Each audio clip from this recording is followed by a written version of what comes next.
जिंदाबाद जिंदाबाद बीजेपी जिंदाबाद बीजेपी जिंदाबाद है ना তুমি হাওয়া খাওয়াবে তাহলে দৌড়াও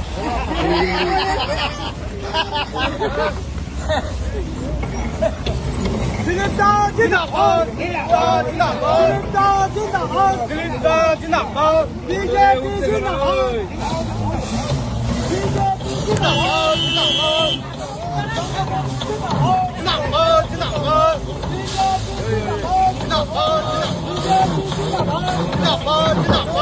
आजादी जिंदाबाद बीजेपी जिंदाबाद পরম্পরায় আমি লাঙলও চালাতে পারি, কোদালও চালাতে পারি, ধানও ঝাড়তে পারি, লাঠিও চালাতে পারি।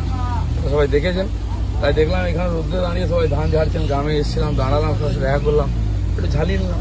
কুসুম গ্রামে এসেছেন, কুসুম গ্রামের মানুষজন কি বলছেন, কতটা সমর্থন দেবেন? কুসুম গ্রাম এলাকা হচ্ছে 50% হিন্দু, 50% মুসলিম প্রায়। এখানে আমরা পিছিয়েছিলাম গতবার। এবার মুসলিম সমাজের মধ্যে চিন্তাভাবনা শুরু হয়েছে যে যাদেরকে আমরা ভোট দিয়ে গেলাম তারা আমাদের জেলে ভরেছে, আমাদেরকে এরা ক্রিমিনাল করেছে। আজ আমি এসেছি, গ্রামে গ্রামে ঘুরছি, সবাই ধান কাটা নিয়ে ধান শুকোতে ব্যস্ত মানুষ সব জমিতে আছেন বা এখানে পাশে ধান সবাইকে দেখা করলাম, কথা বললাম। খুব উৎসাহী দেখতে পাচ্ছেন, সবাই এসে দেখা করছে।